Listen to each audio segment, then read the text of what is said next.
Recently, things seem to be changing at Apple in some pretty big ways. The company has announced that they're going to discontinue their beloved and iconic iPod, but they're also going to see some major changes coming to other Apple devices as well. So stay tuned and don't go anywhere, because we're going to be revealing how a new Apple leak doubles down on the iPhone 14 design shock. First up, what does Apple have planned for the iPhone 14? You're about to find out. The Apple company iPhone 14 has received some mixed reviews, but the company has something planned that's even bolder. Apple is currently testing iPhones without Lightning ports in favor of what's known as USB-C, but some fear that the change is going to make the iPhone 14's range weaker and, as some have said, worthless. So why is Apple making the change? Apple's decision to make the switch to USB-C has something to do with upcoming changes in European legislation that'll force all phone manufacturers to alter their products with USB-C. Apple really isn't happy, if you could have guessed, with the proposed legislation, and the company didn't hesitate to voice said displeasure. A part of a statement released by Apple said, "The regulation mandating just one type of connector for all devices on the market will harm European consumers by slowing down the introduction of beneficial innovations and charging standards, including those related to safety and energy efficiency." The European Union, however, has essentially ignored Apple's complaints, and in April of 2022, legislation mandating the switch to USB-C was passed and signed into law with the support of a majority vote. And according to Apple, the consequences for the iPhone 14's range could be severe. Next up, when will the European Union's USB-C legislation start to impact the iPhone? Let's take a look. As it is normally the case with any negative situation, there's usually a silver lining. And despite the successful passing of the EU's legislation back in April, it's unlikely that the iPhone is going to be affected until sometime in 2023. Presently, Apple is only testing USB-C connectivity on early iPhone 15 prototypes, so the iPhone 14 isn't affected. But when the EU's USB-C laws take effect, all iPhone models, including iPads with Lightning ports, are going to be seen essentially as obsolete. And not just by Apple fans, but by the Apple Corporation as well. Back in 2011, when the iPhone 5 introduced a Lightning port, Apple released the iPad 4 lineup, and it was nearly identical to the iPad 3, with the exception of a more advanced processor, and the iPhone 3 sales dropped considerably along with their resale value. But if Apple launches the iPhone 15 range with USB-C, then the company could relaunch older iPhones that it plans to continue selling, like maybe the iPhone 14 models with USB-C after the iPhone 15 goes on sale. Now, if this is the case, it would obliterate the secondhand value of iPhone 14 models with Lightning connectors. You might just be asking yourself, well, why doesn't Apple just sell USB-C iPhones in Europe and iPhones equipped with Lightning ports in other parts of the world? Oh, that's a really fair question, and on its face, it does seem like a reasonable solution to the problem. However, just isn't that simple. According to a statement released by Apple, the company said having multiple versions of the same iPhone with different connectors would probably bring even more confusion, as well as supply chain headaches. Up next is a question that's burning in everyone's mind. Why does the EU want to mandate USB-C? Let's find out. You've just heard about the negative aspects of USB-C from Apple's perspective, but in the EU's defense, there are good reasons for making the switch to the USB-C. In addition to the environmental benefits of a single port, USB-C is also going to offer users faster charging times, and data transfer rates are also just going to be faster. But that's not the only benefit of USB-C. The switch would actually unify Apple ranges, considering MacBooks and iPad Pros already charge using USB-C. At this stage, though, it's unclear if Apple's going to shut down its USB-C plans if the EU legislation fails to come into effect, or if the company is already too far down the line to turn back. It's also reported that Apple engineers are currently working on an adapter that would permit future iPhones to work with accessories designed for the Lightning connector. But what should you do as an Apple fan and consumer? You might want to hold off on upgrading your iPhone until 2023, with any,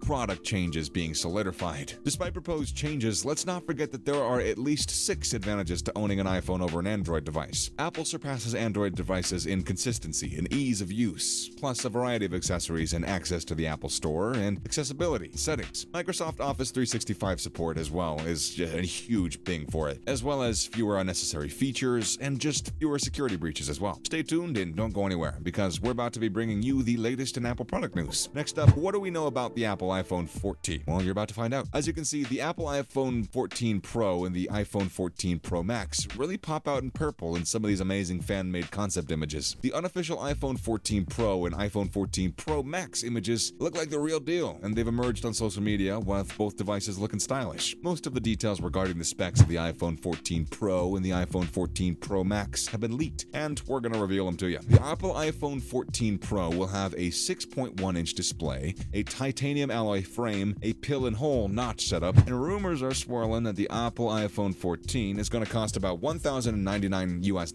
But let's get to the bigger, more impressive thing about the iPhone iPhone 14 Pro Max, which comes with the titanium alloy frame and the same notch setup for the screen. The Apple iPhone 14 Pro Max is going to have a screen that's roughly 6.78 inches, but you're going to have to reach into your pockets because it has an approximate price tag of $1,199 US, according to some of the leaked info anyways. So if the 2022 iPhones look this good, they're probably going to sell like hotcakes. Up next, why is Apple discontinuing its famed iPod? Let's find out. Apple recently announced that it's discontinuing its music player, the iPod Touch, which was a total game changer and revolutionized the way people listen to music, by the way. The very first iPod was launched in 2001, and it was able to store 1,000 tracks. In 2022, there was more than 90 million songs on Apple's streaming service. The iPod Touch was designed by the exact same team that would later invent the iPhone, which was quickly overshadowed by the iPod. Apple's latest iPod update was back in 2019. Apple lovers saw various iPod models over the years, including the Nano and the Shuffle, but the iPod Touch, released in 2007, is the last model to be discontinued. Although Apple did say that the iPod Touch will remain available to buy while supplies last, iPod fans have taken to social media to share their thoughts on the news and open up about their memories about the iconic music devices. When the first model of the iPod was famously revealed by the late Apple boss Steve Jobs in 2001, it was received with much fanfare. And of course, Jobs was wearing his trademark jeans and black turtleneck. And it wasn't just average consumers that loved the iPod either. Celebrities and the super rich became hooked on these devices as well. John Mayer, U2, and Oprah Winfrey all loved the iPod. And BMW even introduced a car entertainment system with a built-in iPod system. And within a few short years, other auto manufacturers had jumped on this bandwagon. So why did Apple discontinue the iPod? Because they knew all along that the iPhone would eventually replace it. It's also very clear that Apple has no qualms about killing its own products, even the ones that people love the most. Finally, does Apple's iPod creator have a warning about the metaverse? Apple iPod creator Tony Fadell warns that the metaverse will encourage trolls. Apple's iPod creator has warned that the metaverse is going to create more trolls and damage human interaction. According to Fadell, the virtual reality-based metaverse will remove the ability to look people in the face directly, thereby increasing the risks of trolls coming out of the woodwork. Fadell added, if you put technology between that human connection, that's when the toxicity tends to happen. For those of you not quite in the loop, the metaverse is a virtual reality world where people can create avatars for themselves to interact with others in various online worlds. Yep, the future's here. The metaverse will be used for playing games, but also in areas like music, concerts, work, all those places. It's going to be accessed through a virtual reality headset. And Mark Zuckerberg is currently pouring billions upon billions of dollars into the metaverse, and he's on a hiring spree to find workers that can help him create it. According to Fadell, we need to regain control of that human connection. Facebook owns Instagram, WhatsApp, Oculus, and others, and it's even changed its parent company to Meta last year. So it's clear that Zuckerberg is putting everything he has into the metaverse. Do you agree with Fadell? Do you think that it's important for humanity to regain that human connection, as he put it? That's a wrap for today's video. Thank you so much for watching.